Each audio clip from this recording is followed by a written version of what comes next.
heureux? Très. Bien oui, ça paraît-tu? Très heureux. Oui, un homme heureux. Oui, dans la vie, oui. On a la santé. Oui, oui, parfaitement. On apprécie ce qu'on a. Je pense que c'est ça l'important, ça passe vite. Je suis pas malheureux, moi. Je suis loin d'être heureux.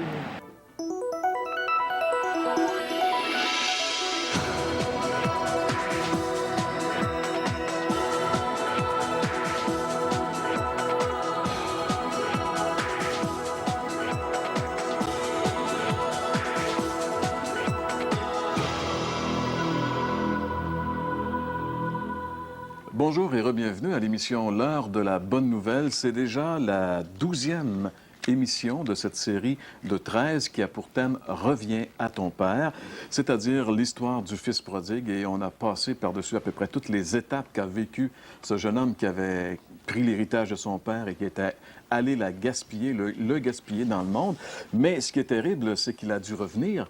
Et ce qui est merveilleux, c'est qu'on va retrouver aujourd'hui ce jeune homme dans une joie vraiment extraordinaire. Car c'est toujours ce qui se produit lorsque quelqu'un vient dans la repentance à Dieu, vers Dieu. Alors donc, le thème aujourd'hui que nous allons aborder, c'est la vraie joie.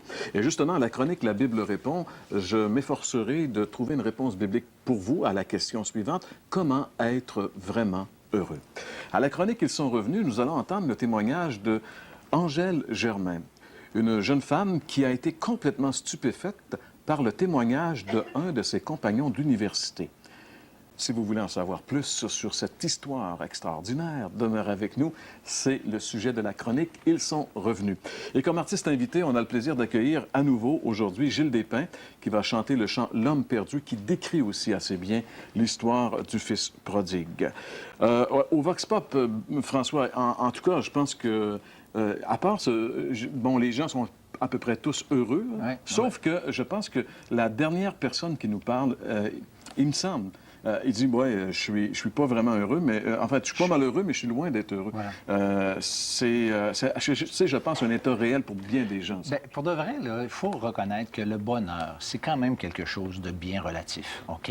Fait que, partant de là, moi, je pense que quand on n'a pas connu le bonheur du Fils prodigue, par exemple, d'être retourné vers le Père, d'avoir vécu ce que le Fils prodigue a vécu, et on pourrait presque dire réaliser, en tout cas en ce qui nous concerne vis-à-vis de Dieu, qu'est-ce qui s'est passé, comment qu'on peut revenir vers Dieu et savoir ses péchés pardonnés, d'être à nouveau en relation avec Dieu, ce que nous n'avons jamais connu. Bien, là, il y a une joie, il y a une paix qui vient s'installer, qui ne peut être comparée à rien d'autre. Mais tant et aussi longtemps qu'on n'a pas cette connaissance, cette éventualité de bonheur, bien, on peut se considérer satisfait et se consoler avec des choses de la vie. C'est correct, mais il y a... C'est relatif, le bonheur. Et puis, il y a, moi, je suis convaincu, un bonheur beaucoup plus extraordinaire qui peut être vécu, comme celui du prodigue, lorsqu'il est revenu avec son père. Et c'est justement ce dont nous allons parler à la chronique La Bible répond, qu'on écoute à l'instant.